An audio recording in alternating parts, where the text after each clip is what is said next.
Okay.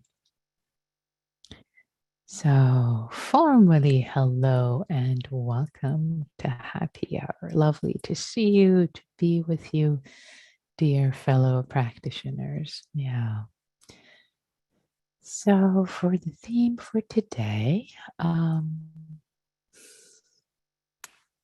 theme is inspired by a conversation I had with a practitioner who was talking about, we're having a practice discussion and about how they wake up sometimes in the middle of the night and they have insomnia and pain. And this is part of the human condition. Anyone has ever, any one of you has never, I can't speak tonight.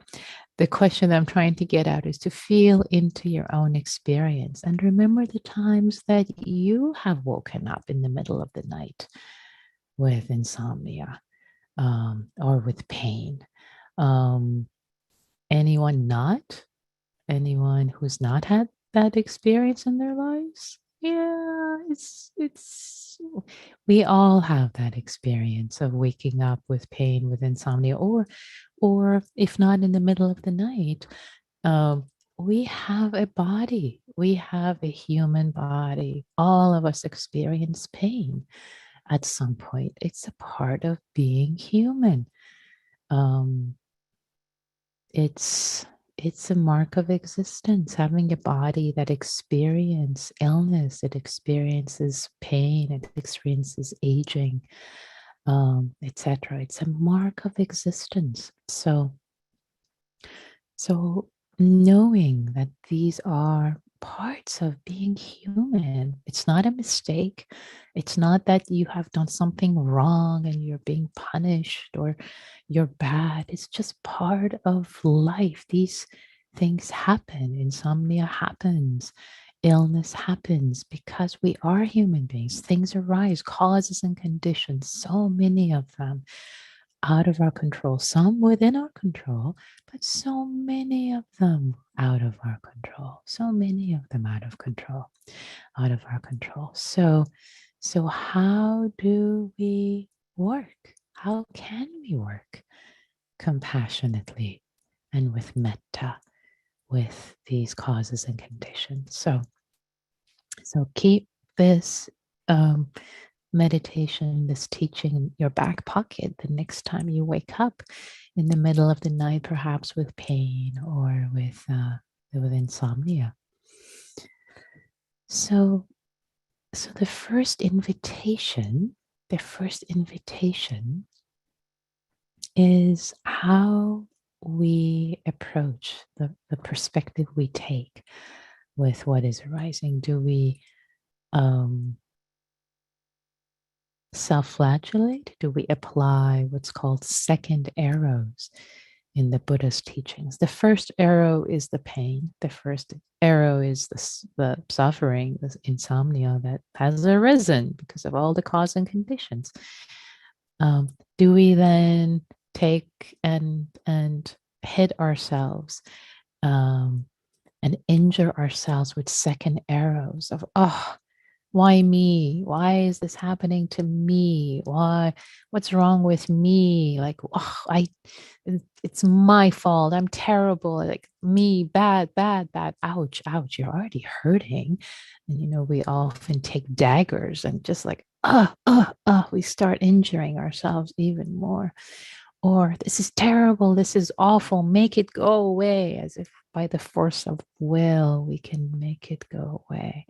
And guess what? Especially sleeping in pain, the more we tighten, the more our bodies and our minds tighten around it with aversion, with wanting to push it away. Guess what happens? The opposite, right? They get worse. We get more wound up, both with the pain and with being awake. So the invitation is to recognize if there are second arrows, And if there are second arrows again, don't take on third arrows. Like, oh, I'm a terrible practitioner. I'm self-flagellating. I've been meditating for a while and I'm hard on myself. Okay, please don't take third and fourth and fifth arrows. Just have some humor. Kindness. It's okay. It's okay. It's part of the human condition. It's okay. This happens. This happens. And instead, what if we turned it around? What if we turned it around? Let's say in the middle of the night when you're awake thinking, okay, great. Here is an opportunity for practice. I could be sleeping, but no, actually, I can practice in this moment. I can practice. I can calm and settle my mind and heart and deepen, because often, as you well know already, pain, suffering, sorrow are the doorways to awakening. They are not problems to get rid of, to push away so that now you can practice. Oh, this physical pain is bugging me. If I could only be comfortable so that I could meditate. Like, that's such a funny perspective, right? The pain, the suffering, this insomnia is the doorway, is the invitation. Hello, dear human being who is suffering. This is what suffering is like. Ah, welcome to acknowledging, to opening to the human condition for yourself and all other beings. You can be sure there are other beings in that moment in time in the world who are also either having insomnia or having pain.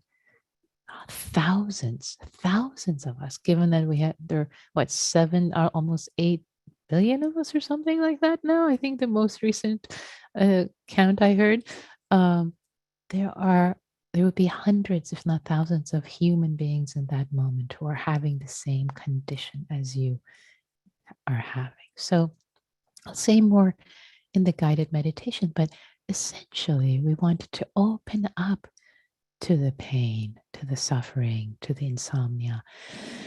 Hold it with kindness. Hold it with kindness. Hold it with kindness. Because sometimes you don't have a choice. It's here. It's here. It's here. It's already here. There's not much you can do about it. So you can't push it away. So by trying to push it away, it actually makes things worse. So opening up, and you realize actually when you stop resisting, that some things lets go, something releases, something lets go. And so that's number one. And number two is metta. Metta, really a lot of metta, a lot of self-compassion. Because in fact, working with challenges, meditation is not all about bliss and hanging out in blissful states, but it turns out that actually working with pain and sorrow and insomnia can lead to bliss states. I mean, it seems counterintuitive. How can being with challenge lead to bliss, lead to ease? But that's exactly what happens, which can seem so counterintuitive. But that I invite you to open up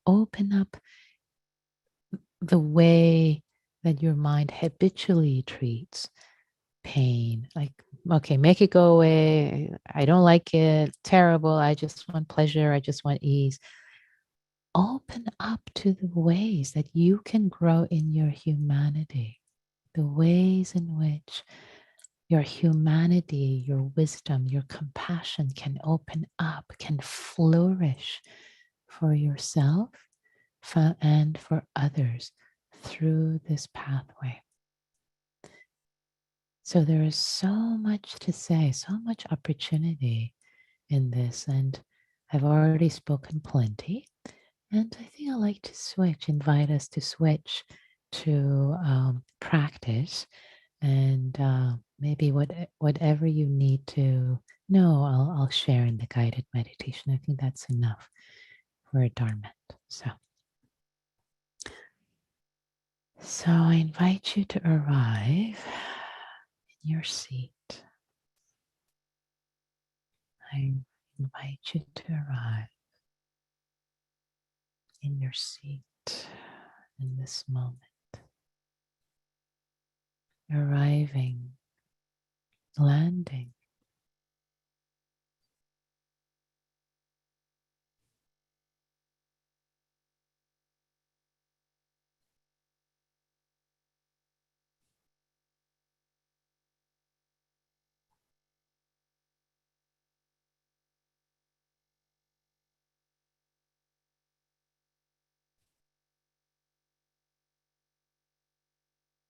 As always, connecting with the breath. Arriving in this moment. Arriving in this moment. Arriving with the breath.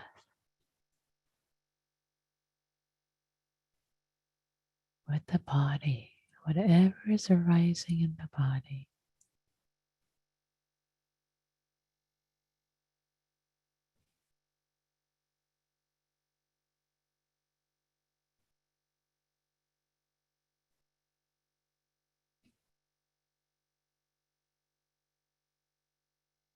Letting go of thoughts, of plans, whatever has come before, not needed. Taking a moment of refuge.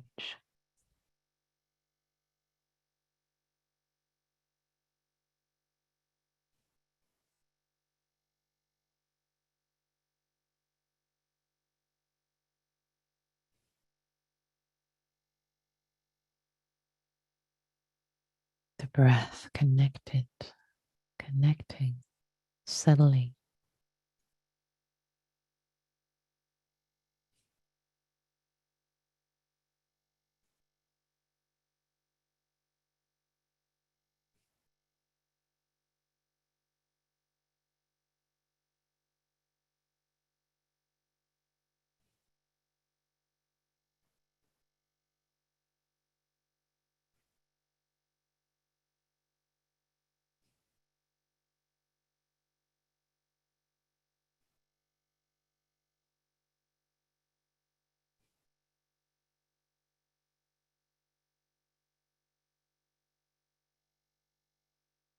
Letting go, letting go. Here, just connecting with the breath in the body. Gently, ever so gently, making space.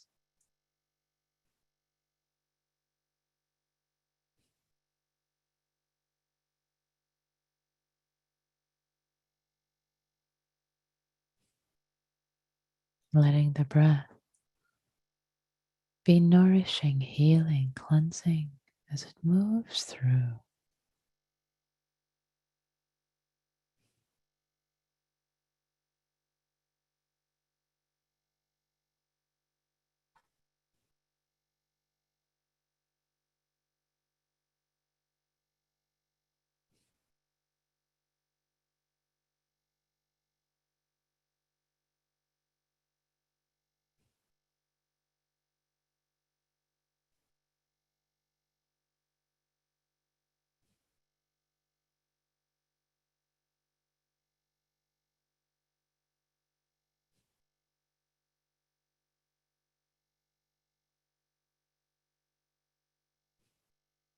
Each breath, arriving more fully with each breath.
Imagining that in this moment you're woken up in the middle of the night with insomnia and maybe some discomfort.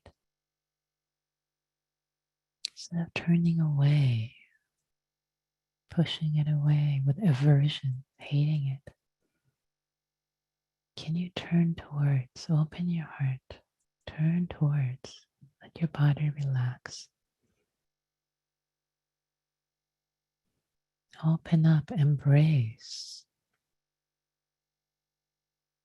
this moment of being awake, being aware, feeling the body and being breathed, fully embracing it, fully embracing it. It is like this right now.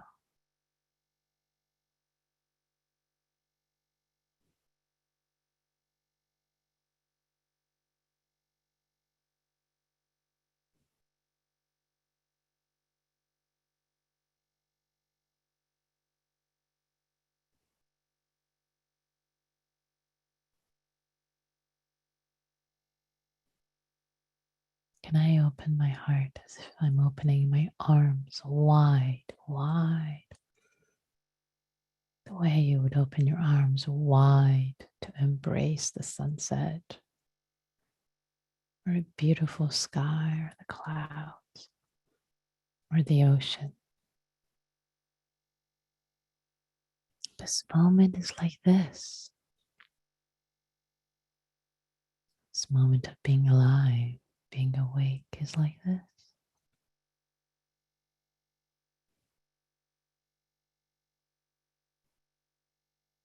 What gifts, what wisdom, what gifts of wisdom and compassion does this moment have for me?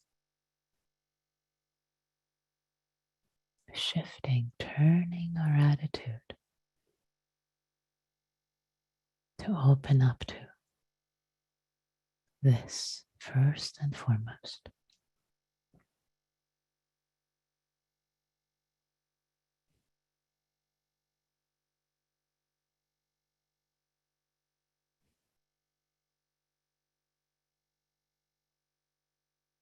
And letting awareness ever so gently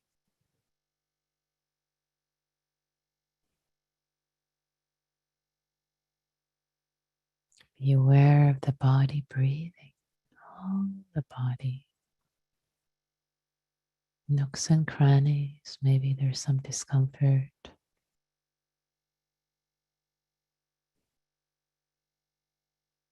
As if you were holding a little child, a baby that was hurting in your mind's eye, holding all the parts of the body that might not be comfortable, not pushing them away, but letting awareness hold them gently, lovingly.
Can there be patience?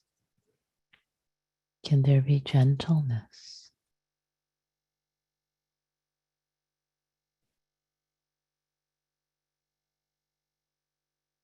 As the mind connects with the body,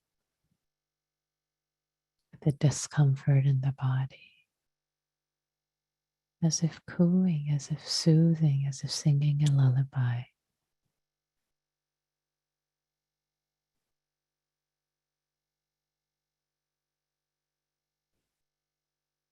Any part of the body that's not comfortable, that's in pain.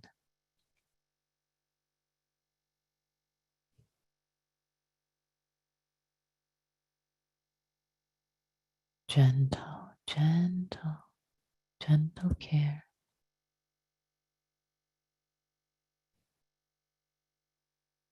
As if you're rocking this little baby that is your body.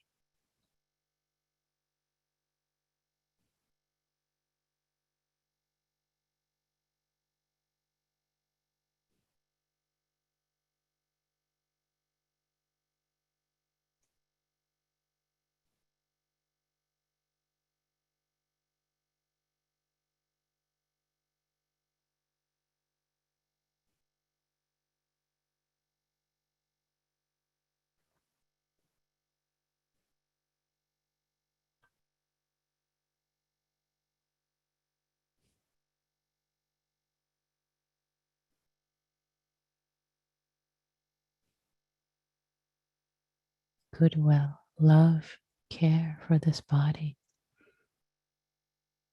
that is mine and also not mine completely. It's nature.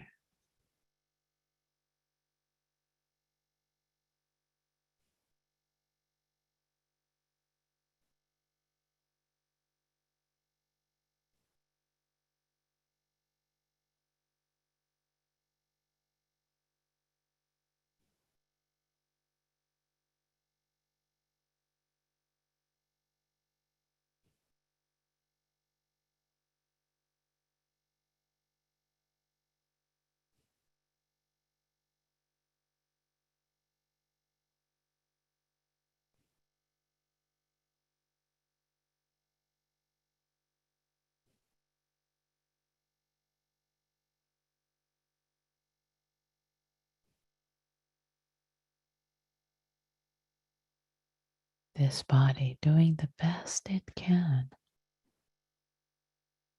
with all the causes and conditions of this life. Thank you, body. I care for you. I hold you with ease, with care, tenderness.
And now, if you wish,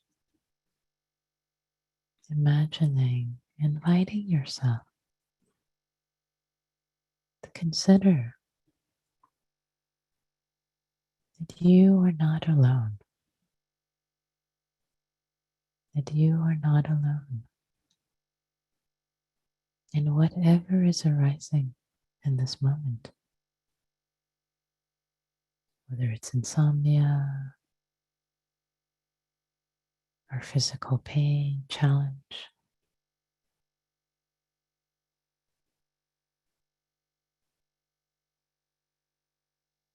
Considering that there are so many human beings around the world who have this condition right now. Or you can expand it. They've had it before, or they will have it.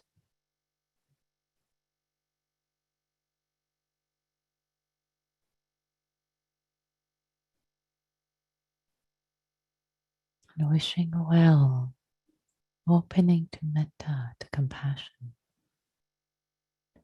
for yourself and all the beings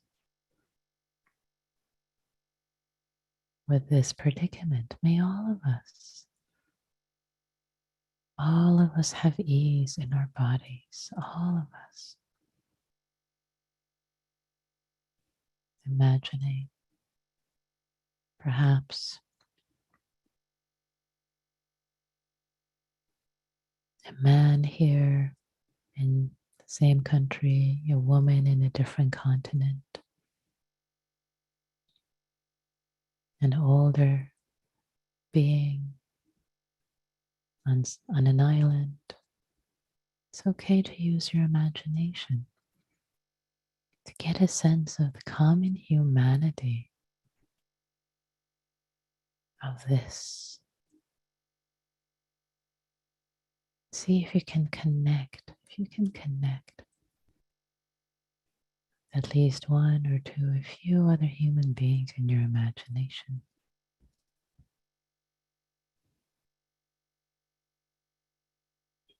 Their challenge, their difficulty, not so different from yours.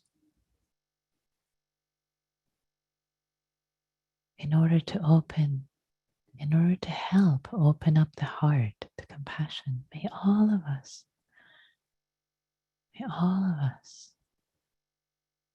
have ease. Can be supportive instead of just thinking of myself. To feel solidarity with so many humans, all of us.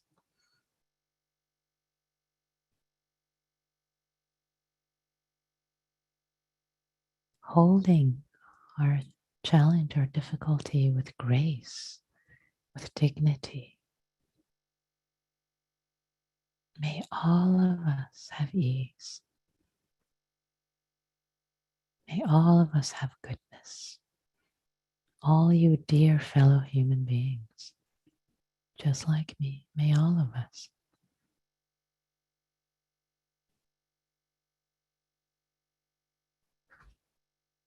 Be free from this challenge.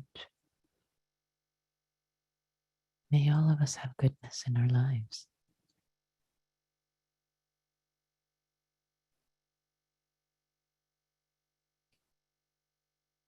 All of us held with universal compassion and love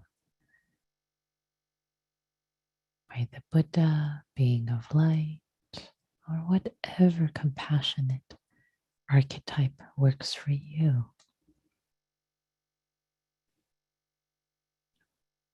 Or perhaps all of us holding each other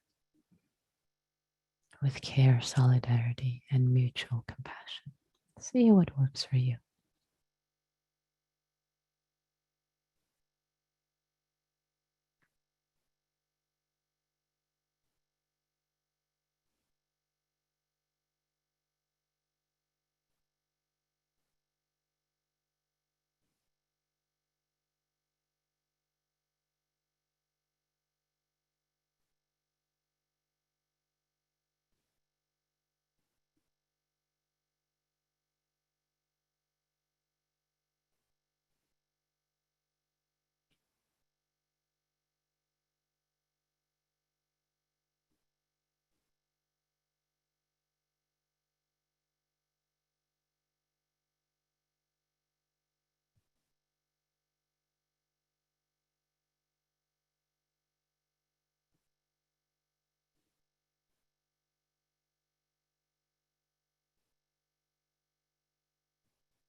Maybe going back and forth to giving compassion. May you,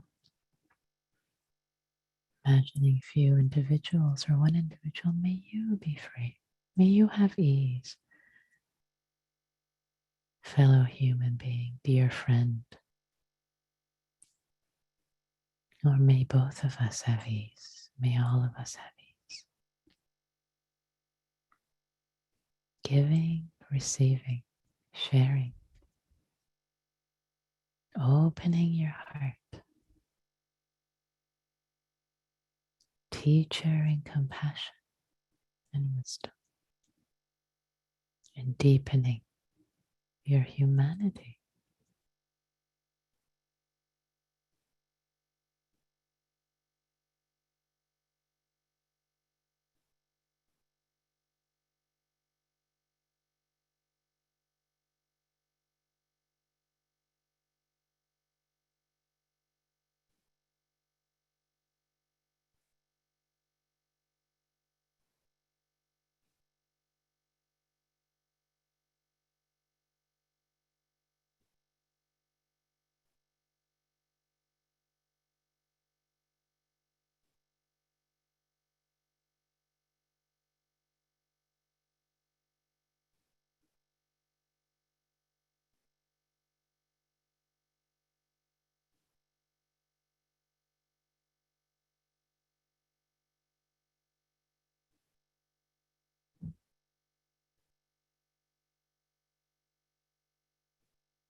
Noticing how your heart can experience generosity. Generosity.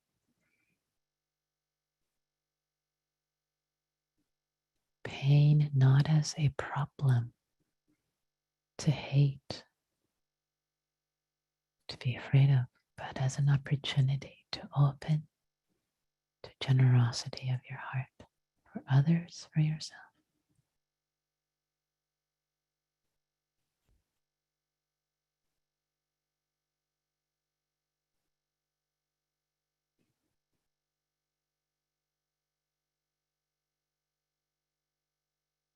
For the last few minutes, letting your body be held, the physical body, be held in this expansive care, generosity.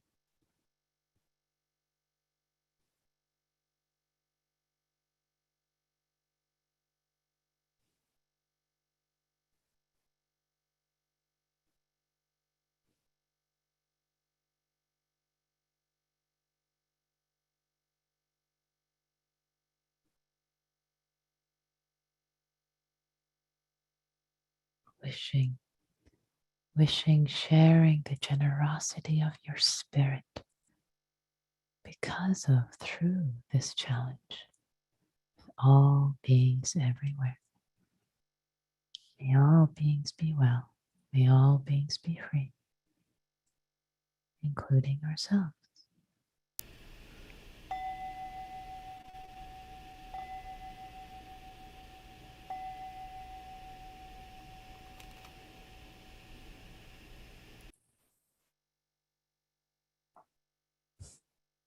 Thank you, everyone. Thank you for your practice.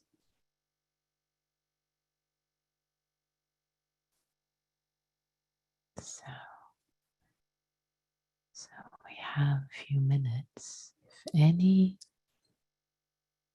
questions, comments, any insights, reflections that you'd like to share for the benefit, really for the benefit of others, out of wisdom, out of your care, compassion, you're invited to share in chat or raise your hand. And if you share with me privately, I won't read your name.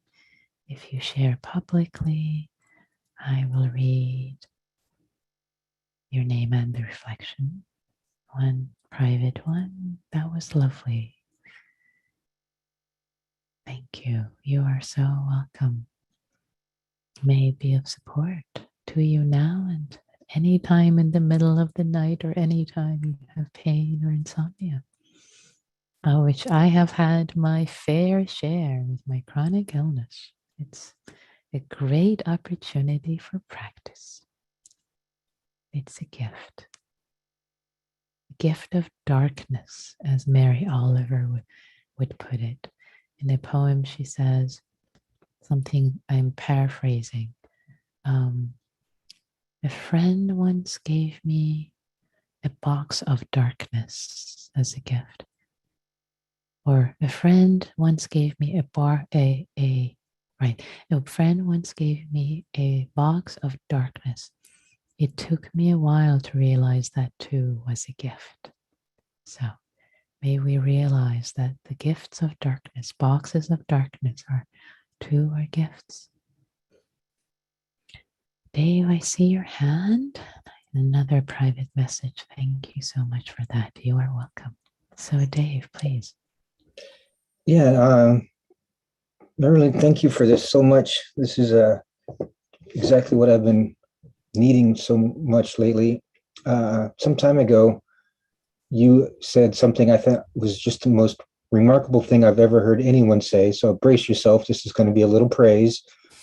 When you said, I get to suffer, I get to suffer.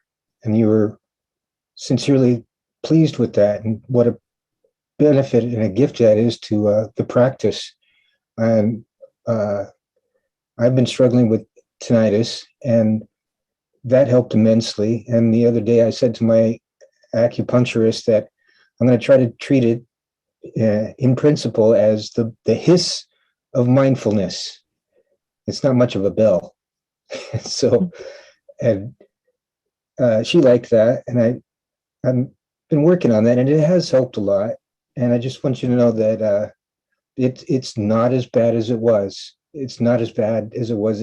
Every once in a while I get a pang of dread for what it might be in the future, but the future is not here, and the practice is really helping me out. So thank you very much, Nikki.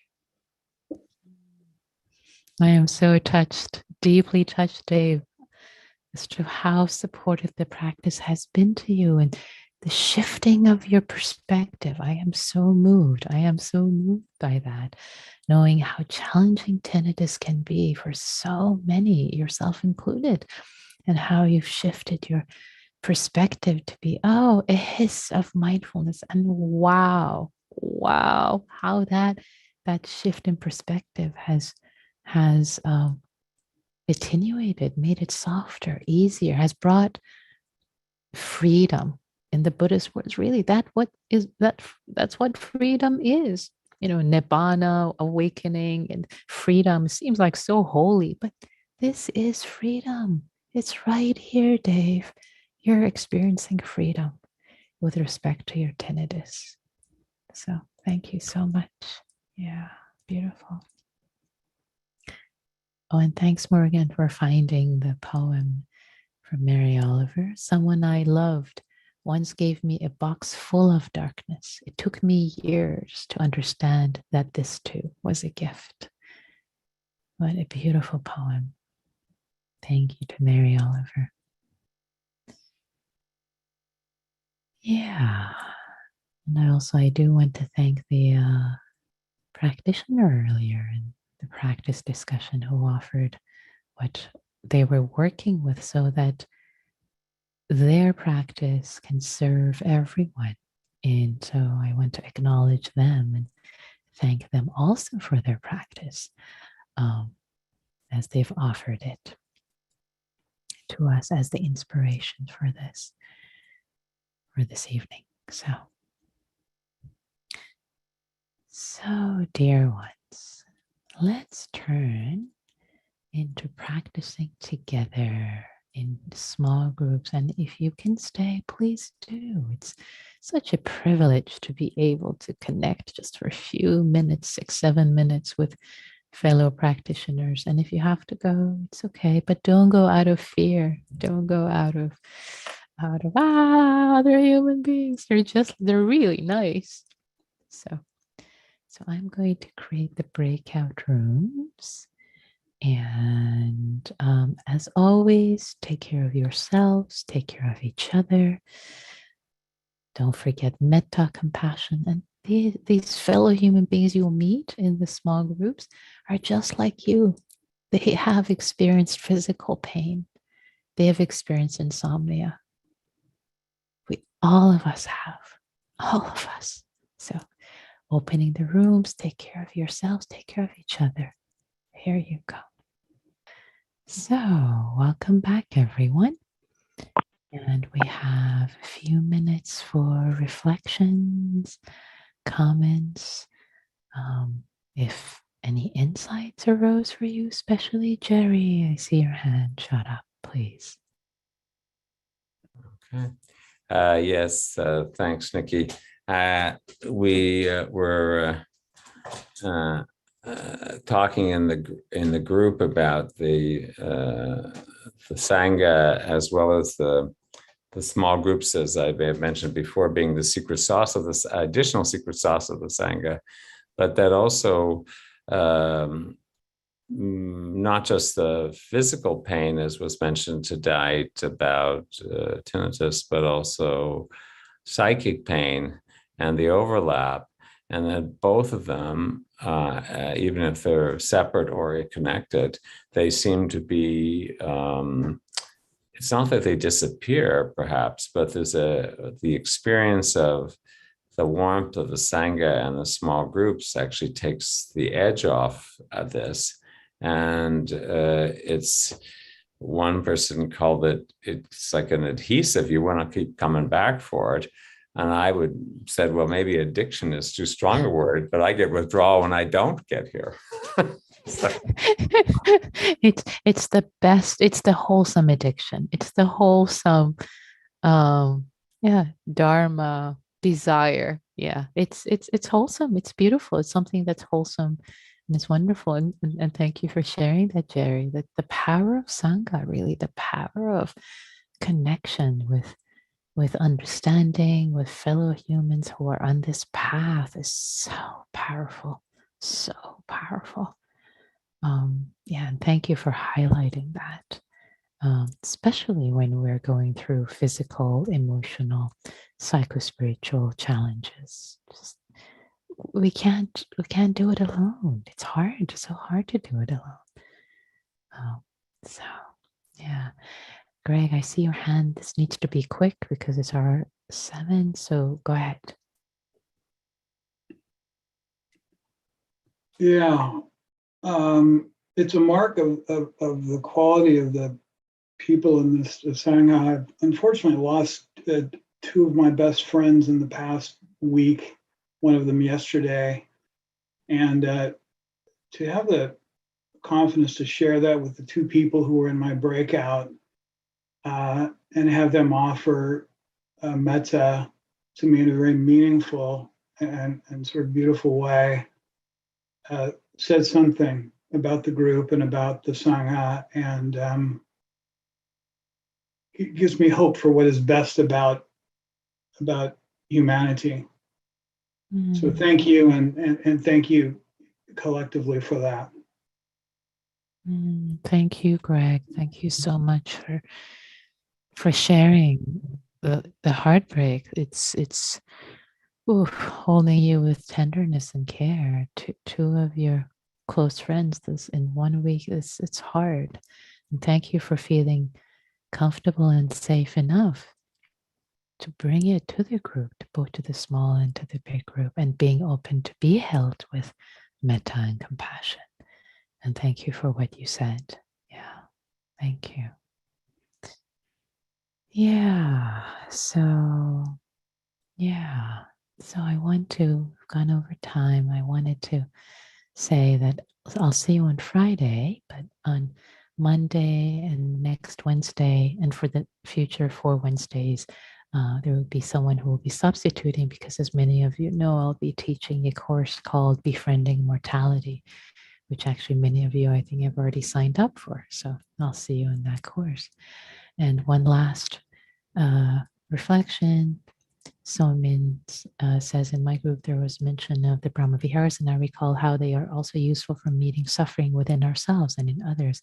I'm also reminded of a talk I heard before about discerning between the Brahma Viharas and their near enemies. Oh, yes, there's so much there to discuss, as we have also covered and happy hour at different times. That's such a rich area, Somin. Thanks for bringing that in. So thank you all. Thank you for your practice, for supporting each other and yourselves on this path. May all beings be well. May all beings be free, including ourselves.